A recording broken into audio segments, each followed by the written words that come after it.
Welcome back to 4th and Troll Fantasy. All right. Welcome back. It's time for week 6, I suppose. But let's talk about week 5. That's right. It's 4th and Troll Fantasy, the most entertaining fantasy show on the planet. I'm Noah. I'm Wes.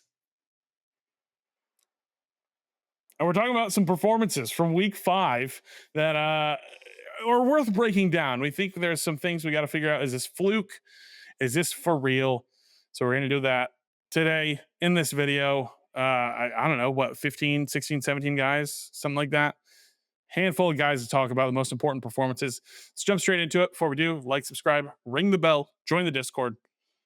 You could do all of it in like 10 seconds. Super easy. And it helps us out a ton. So we appreciate you. Free. Let's jump into the quarterbacks, Wes. What? One note about Fluke for real this week that is exciting. Yes. Not very many bad players to talk about, which is nice. We get to just have some fun today. You don't have to be so upset. So we're going to talk about some good performances. Well, starting not out, to be pessimistic, because we're not surprised anymore about some of the bad performances. Right. These are surprisingly good performances. Sucked? Yeah. Sorry. Yes, that happens. Anyways, let's start out with quarterbacks here, Wes. CJ Stroud. This is a Stroud I haven't seen since his rookie year.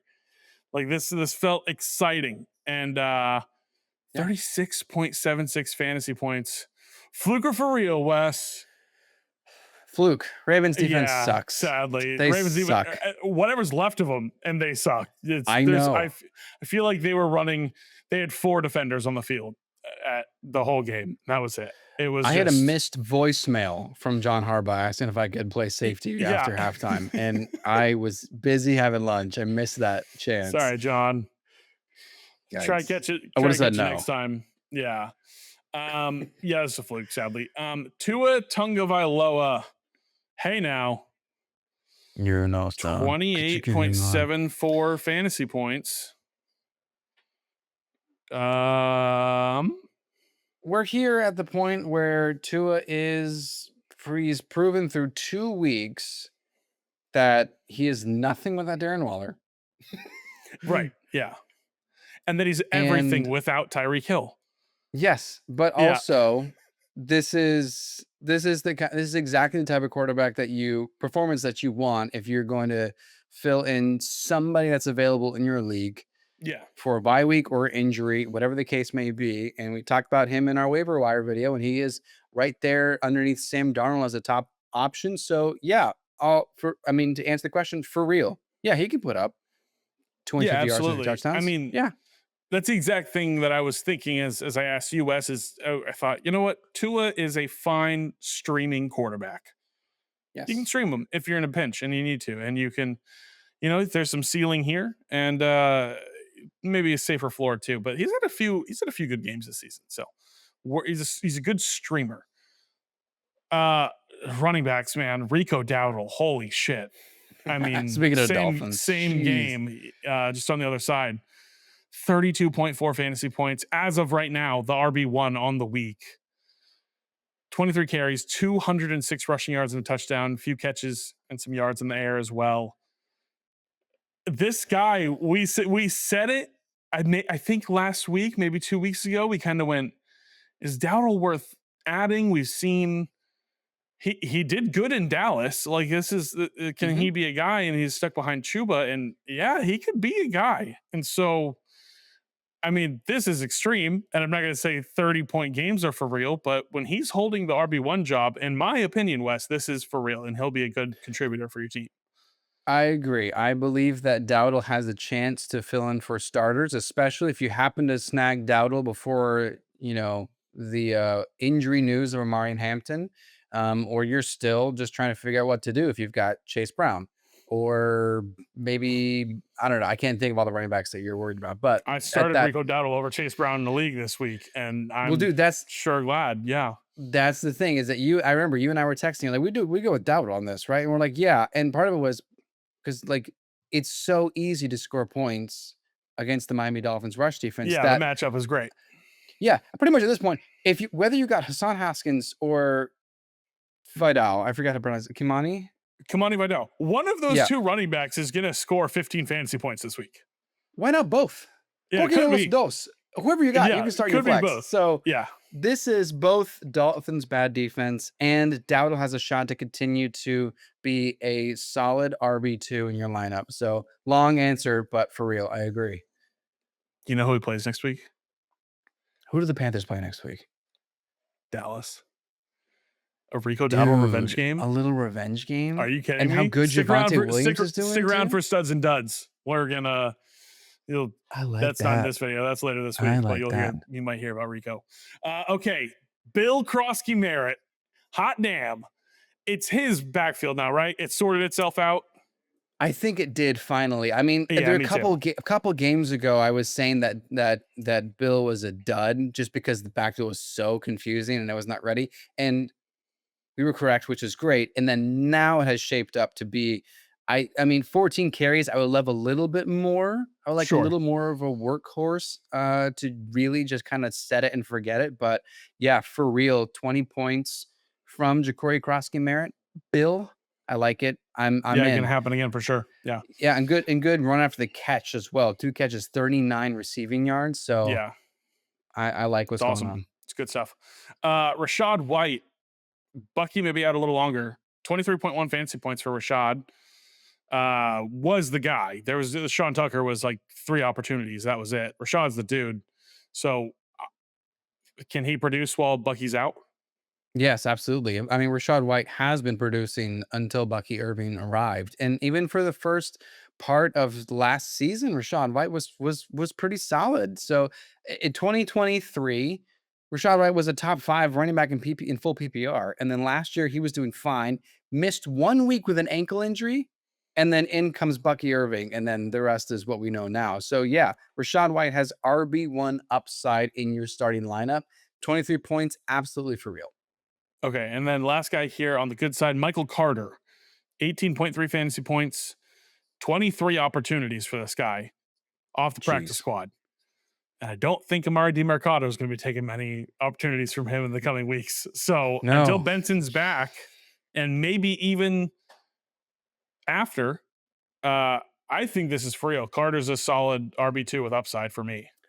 Yeah, I think it depends on matchup circumstances if I'm going to start him based on other players, just because there may still be, for whatever reason, Amari DiMercado is on the field because he's 1 yard shy of kind of being into tandem. So I wouldn't quite say that I'm expecting 15 points from Michael Carter next week and for any other weeks, but when you get 18 carries, I'm in. I just need to figure out who I would start him over. I agree. All right. Okay. Woody Marks. Dude, I'm pissed. This sucks. Yeah. 2.4 fantasy points. He played more snaps than Nick Chubb. Yep. It doesn't make any sense when you hear D'Amico Ryans saying we love what he did, love what he did with the opportunities, excited him to get to the ball more. And then you give him 8 opportunities in a game after he just was awesome. I mean, they're going on to a bye week, so you don't have to make the decision now. So I guess we have a little bit of time to kind of feel it out. But maybe that was like, you know, when like people are dying and they have like a last burst and like they kind of like have like a jolt of energy. Maybe that's what that game was for Nick Chubb. Like maybe dogs? that was the last grasp. Yeah. When like a dog is super happy at like 15, you're like, oh wow, things are great. Yeah. And then Nick it's like, Chubb is the dying, whimpering dog. This was his last great game. I love Nick Chubb. And if this was Nick Chubb and it was just him in this spot, I would say that's a fluke because Nick Chubb has the backfield all to himself. But because Woody Marks is there, I think Nick Chubb just had one more really good game, like you said. And I think this is a fluke for Woody Marks. And he's going to be in this offense more. Maybe not in the next game. But, I mean, you've got to start looking towards the youth. Joe Mixon may not play another snap for the Texans. I don't know. Nick Chubb, definitely not a long-term answer, but someone that was serviceable for the first few games. They lost all 3 games that he was dominating, so what's the point? But I'm going to Right. go with Fluke for what he marks. I still believe. Love to hear it. All right. Freaking hey, man. TreVeyon Henderson. Yeah. 4.7 points. I keep being so close to being like, dude, he just can't, like, he can't be in my lineup. And he was out of my lineup in many lineups, but I drafted him everywhere. So that's fun. And then it's like, oh man, Antonio Gibson is out for the season. So now it's like, okay, well, maybe it's going to be okay now. So, I mean, I'm not playing. I said this after week 2, and then I am an idiot who kept getting my hopes up. I said after week 2, I'm going to forego the breakout game and just be excited when it finally happens. And then from there, analyze the volume, what's going on. And then I'm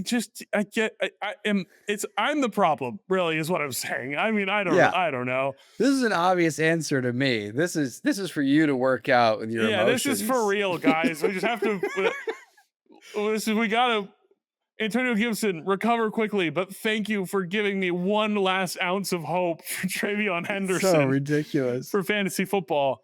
But yeah, you should bench him until he shows that he's good. Everything that we would want to go wrong for Ramondre Stevenson so that TreVeyon Henderson can get his shot has gone wrong. And then Vrabel's like, nah. I was saying such go back out horrible things to my television screen last night when Ramondre Stevenson kept getting the football. To which I've already asked for forgiveness from the Lord, but this was just that's good. Man, yeah. Henderson, we love you. This sucks. Okay, wide receivers. Kendrick Bourne, 24.2 fantasy points. Awesome. Thoughts? I think this is nice. He's a fine spot start until some guys come back. But how you feeling? I mean, I like Kendrick Bourne as like I say this is for real until we get more clarity on the health of Ricky Pearsall and for Juwan Jennings, because he will revert back to being the 4th option. Yeah. Behind Christian McCaffrey. And then when Kittle's back. So this is temporary. I mean, we got to roll him out while he's hot. And if the opportunity while is the there, week you can give it a shot. Yeah. Until we hear anything clear on if Pearsall and Juwan Jennings are both healthy and starting. Yeah, this is for real. This is your temporary savior to get you back to 500 if you need to start a wide receiver off the waiver wire. For sure. Devonta Smith, 19.4 points. Here this we go. Is a fluke. 100% fluke. Okay. Yeah, but it did enough for me that hopefully I can trade this idiot off my team. I can go, he's just a slow start. He's had 2 really good games in the last 3. Somebody trade. Dude, Tua sucks. I'll take Jaylen Waddle off your hands. That'd be great. If you can this is fluke. I'm pissed. Between the two, I'm gonna go with Devonta Smith for the floor. I would between the two, as in Devonta Smith and AJ Brown. If I had to own one, it'd be Devonta Smith. 100%. Yeah. Wow, that's crazy to say. That was actually, I don't know if I gave much thought into that, but I still think I stand by it. I believe it. Devonta Smith is in the year where he is. I think he's transitioning into the number 1 wide receiver option for the Eagles. Crazy to say. Yeah, it is crazy nuts. to say. I still believe AJ Brown is going to play the entire season for the Philadelphia Eagles. Okay, I do too. They're not going to trade him. He won't get traded. No. And why would he demand a trade? Again, the funny thing, man, is this game. It's October 6th. This is Monday. I don't know what might happen because he had that cryptic tweet before the loss to the Broncos, and then they lost. But go ahead. The thing, it was just funny. The week of this game leading up was like, Devonta Smith and AJ Brown are really disappointed in the passing game usage, blah, blah, blah, all this stuff. They finally start passing the ball more, do a more pass-happy game, don't give Saquon many rushing attempts, and they lose. So it's like, well, was it worth it? I don't know. So if you have Devonta Smith, try and trade him off this good game. I'm really hoping I can trade him away to somebody this week. Stefon Diggs, Talk about a revenge game. We talked about Rico Dowdle already. That was awesome. That was Yeah, awesome. that was awesome. I got the glimmer of it last week, and I was like, I think they might be clicking now. Like, I think they might be same page. And it's like, I believe my direct quote was, we might have a wide receiver in New England. I think they have a wide receiver in New England. So this is awesome. Keep rolling out Diggs. Yes, I just want to point out something very, very interesting. It's just for fun because I totally agree this is for real. Imagine there are 2 wide receivers, okay? One had an ACL tear in week 7 last year, and the other had an ACL tear in week 8. And imagine the guy that had an ACL tear more recently just had 10 catches for 146 yards, and the other is Brandon Ayuk, still trying to come back. I don't know how Stefon Diggs has done this, or I don't know either. bad Ayuk's is. I don't think This is amazing. I don't think Ayuk is recovering poorly.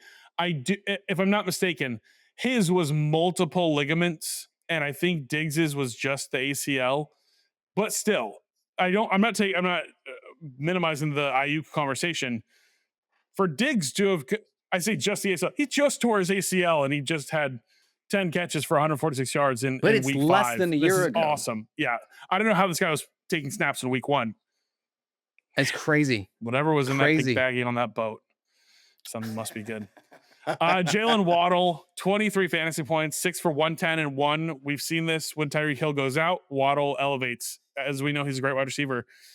Yeah. I went from not wanting any Jaylen Waddle this year to we're 5 weeks in, and yeah, circumstances have changed, but I would love to have Waddle on my team right now. Yeah, absolutely. And we already had the rumors and speculations that Tyreek might get shipped out of Miami anyway. And so there was questions I was answering for people in person, like, do I try to make a move for Waddle? And it was like, yeah, if you want to use your bench spot until even that time, even in draft season, it was kind of like, I don't really love any Dolphins, but if I was gonna go for one at cost, it was Waddle. And so this is good to see, and it's exciting if you're a manager. Yeah, and I'll also add that Waddle set the rookie record for receptions with Tua. So yeah, I say that because 23 points, that's for real. You can see that another point this That'll time. That'll happen multiple more times this season for sure, if he stays on the field.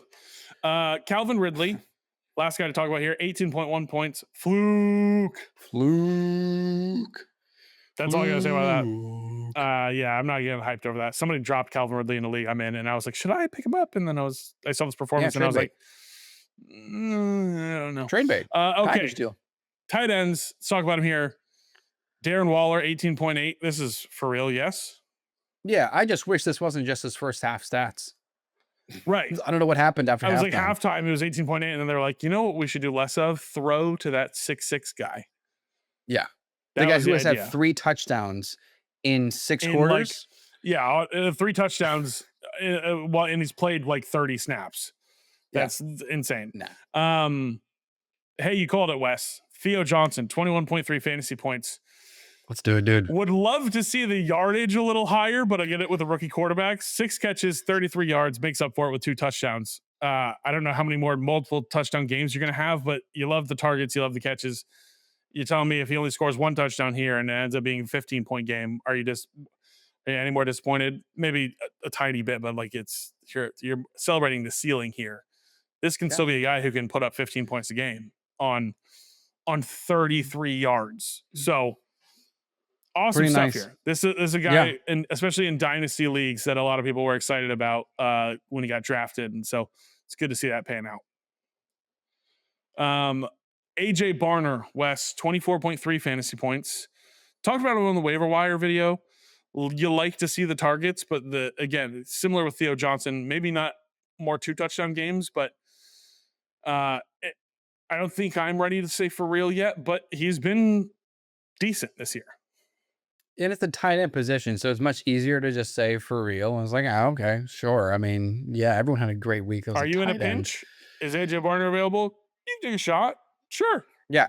Long term, I need to see fewer 35-point games from the Seahawks to know if AJ Barner is going to have that. However, absolutely, They are putting up 35 points multiple times this season. So like maybe that's just how this offense So goes. maybe it's how it goes. Yeah. Show Who it to me knows? again, and then I'll say for real. You know what's pissing me off is this guy, dude. Dalton Kincaid. Dude. We were both, it was like, all right, year 3. This guy is not panned out how he wanted him to be. This guy isn't good. This guy might be good. He might be who they drafted. Like he might be, he's gotten good fantasy performances one way or another. You know, if it's not 6 catches for 108 yards, it's literally 1 catch for a 30-yard touchdown, and you're still having a fine day that way too. And like, okay, like I don't know, like I would rather have Dalton Kincaid than like, I don't know. Tight ends are kind of good this year, to be honest. I was about to say over somebody else, but tight ends have been kind of good this year. So I mean, they've been pretty solid, and it's disappointing. I mean, he's been dealing with injury, but like, would you rather have Kincaid or Bowers in your lineup right now? I think that's I was just about to say. I mean, you would go with Bowers because of where you drafted him, and you would go with Bowers because no one has a higher ceiling. But I was just about to say, it's disappointing for those that drafted a tight end early, because if you drafted Brock Bowers, you've been missing out on several weeks. If you drafted Trey McBride, you didn't even have 10 points. He's been fine, but like he hasn't been fine. He's not been the dominant tight end. We thought he could be tight end 1, you know? If you drafted George Kittle, you haven't had him but for more than a quarter of the season. Was the quarter awesome? Fuck yeah, it was. He had like a 12.5 point quarter, but like, you know, these late round tight ends have been awesome. So I mean, let's close it out to answer if Dalton Kincaid is for real, because we should have said this like 3 weeks ago, but it's real. The last guy here is Mason Taylor, another guy that we had high hopes for. We had some good predictions on, and the last 2 weeks they've really figured it out with him. Aaron Glenn had been saying, you know, we got to get him the football more, and they have. I think he has. This is a 12 target game, I believe, this past week for him. That's awesome. He's cemented himself as the number 2 option behind Garrett Wilson, and this is a bad team that needs to throw the ball a lot, and Justin Fields has made fantasy relevant tight ends before. So same arguments we made in the beginning of the season and in the offseason. It's just we're seeing it. Shocker, rookies need a little bit of time to figure some stuff out. But that's going to do it. Thank you guys for watching. Appreciate it. Make sure you like, subscribe, ring the bell, drop a follow, join the Discord, and always having a good time in there. So make sure you jump in. Stick around for studs and duds at the later point of the week. Gonna have some good guys to talk about there. And we'll see you next time. My name is Noah Selby. And I'm Wes Selby. And this has been 4th and Troll Fantasy.